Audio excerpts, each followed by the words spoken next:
Bonjour, bienvenue dans cette nouvelle édition du JT. Ce mardi à Brest se tient le Forum pour l'emploi des personnes handicapées. Pour nous en parler, François Massolo, délégué régional de l'AGFIP et co-organisateur de ce forum. Tout de suite, l'actualité de ce lundi 14 mai 2012. Ce lundi à Nanterre s'est ouvert le procès du Mediator. Le laboratoire Servier et son fondateur, Jacques Servier, 90 ans, doivent répondre de tromperie aggravée. La pneumologue brestoise Irène Frachon doit témoigner lors de ce procès. C'est elle qui a mis à jour la dangerosité de ce médicament prescrit comme coupe-faim. Ce lundi, les avocats de Servier ont tenté de faire reporter le procès prévu pour durer jusqu'au début du mois de juillet. Ce dimanche, les handballeuses de l'Arvor 29 sont entrées dans l'histoire en l'emportant 28-25 face à Issy en finale du championnat de France.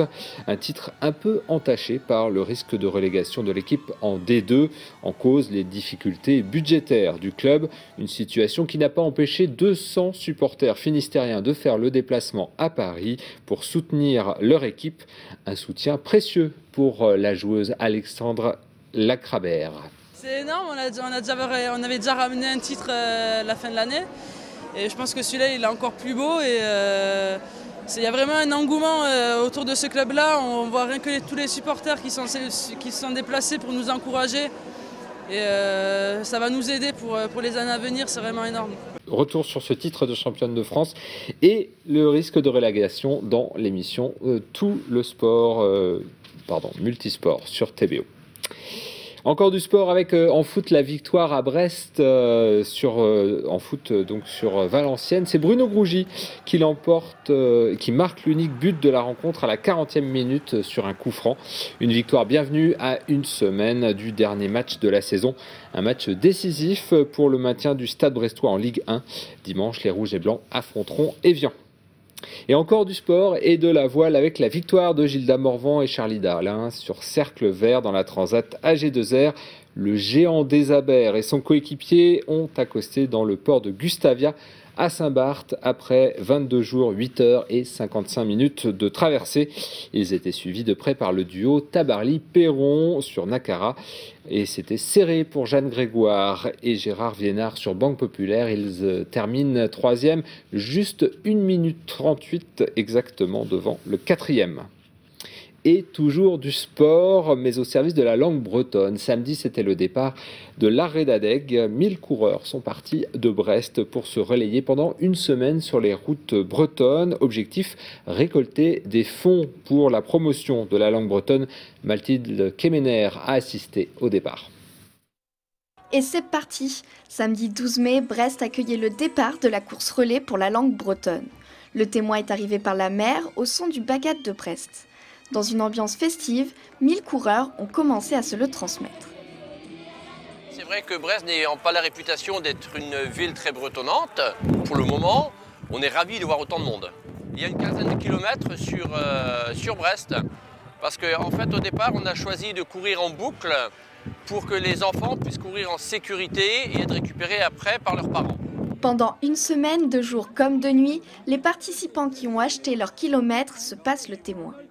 Il fait alors le tour de la Bretagne pour promouvoir la langue bretonne. Je veux faire 1 kilomètre. Normalement jusqu'à Gouenou et ça fait 17 km. Je vais faire 1 kilomètre. Alors je cours pour soutenir la section bilingue et la langue bretonne. C'est ma première langue et j'aime bien parler breton. Pour servir la langue bretonne au nom de 300 entreprises de produits en Bretagne. Organisée par l'association Arrêt d'Adeg, la moitié de l'argent récolté est donné aux écoles d'Iwan. L'autre partie permet de financer des projets en faveur du développement de la langue bretonne. L'arrivée de la course est à Douarnenez, samedi 19 mai. Le cairn de Barnenez sur la commune de Plouézoc est étudié depuis plus de 50 ans, mais il livre encore ses secrets. Les chercheurs ont en effet découvert que le mausolée vieux de 7000 ans portait des traces de peinture. Anne Burlot a rencontré les archéologues sur place. Cette chambre funéraire a de quoi susciter toutes les curiosités. On vient d'y faire une découverte majeure. La présence de traces de peinture sur un mégalithe. À l'œil humain, ça n'est pas très spectaculaire. Mais à l'échelle de l'humanité, c'est assez exceptionnel. On savait que certains dolmens en France devaient être peints. Il y avait des chercheurs qui avaient observé des peintures dans certains dolmens de la Somme.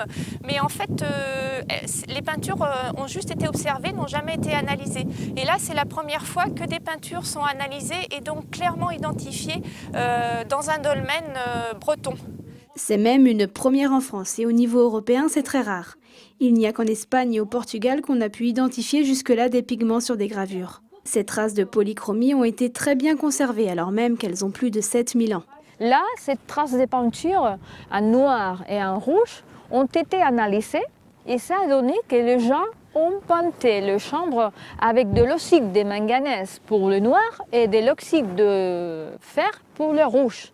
Alors, ils connaissaient bien le système décoratif intégral qu'il y avait pour faire tout un décor des espaces funéraires. L'observation a exigé 1 an de travail. La deuxième étape, l'analyse des autres chambres funéraires, nécessitera, elle, plusieurs années de recherche. Donc effectivement, on a 11 chambres funéraires, donc il va falloir les explorer une à une pour voir s'il y a des peintures dans ces chambres. Et ensuite, une fois que cet inventaire sera fait, on va dresser la liste des analyses à réaliser. Ces prélèvements permettront notamment d'interpréter les peintures et de les dater avec plus de précision. Et comme aux grottes de Lascaux, pour préserver cette découverte, les chambres funéraires ne seront pas tout de suite accessibles au grand public.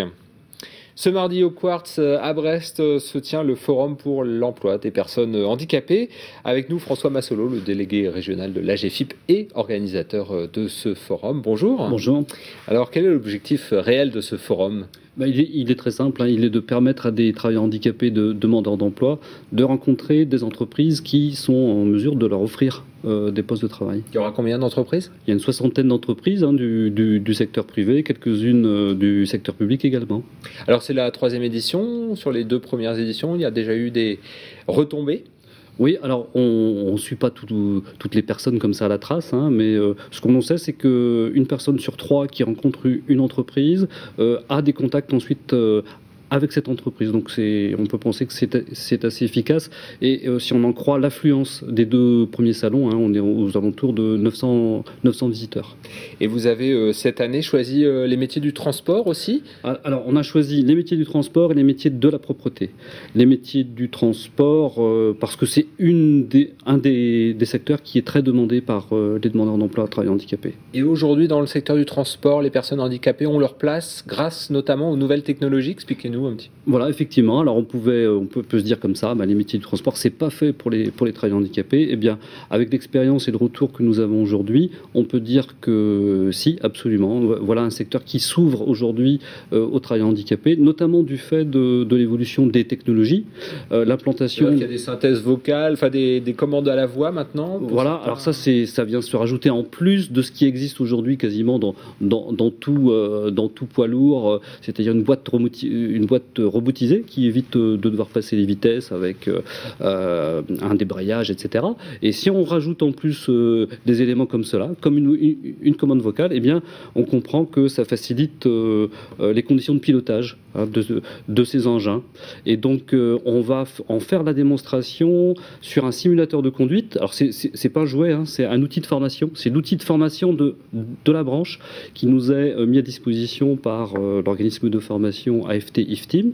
Et c'est tout à fait important parce que cet outil de formation professionnelle, on y adjoint désormais toutes les adaptations possibles pour permettre à une personne handicapée de pouvoir conduire ces engins qui sont parfois très, très, très impressionnants. Alors François Massolo, il y a aussi un ambassadeur pour la GFIP, on découvre sur l'affiche de ce forum, c'est Grégory Cuiron. Alors certains ne le connaissent pas, mais beaucoup connaissent sa tête. Voilà, tout le monde le connaît un petit peu, c'est un communicant très sympathique.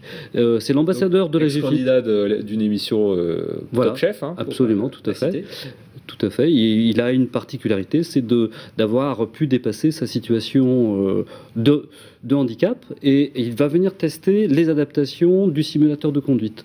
C'est un peu une première. Il va se mettre en vraie situation. Ça sera pour de vrai.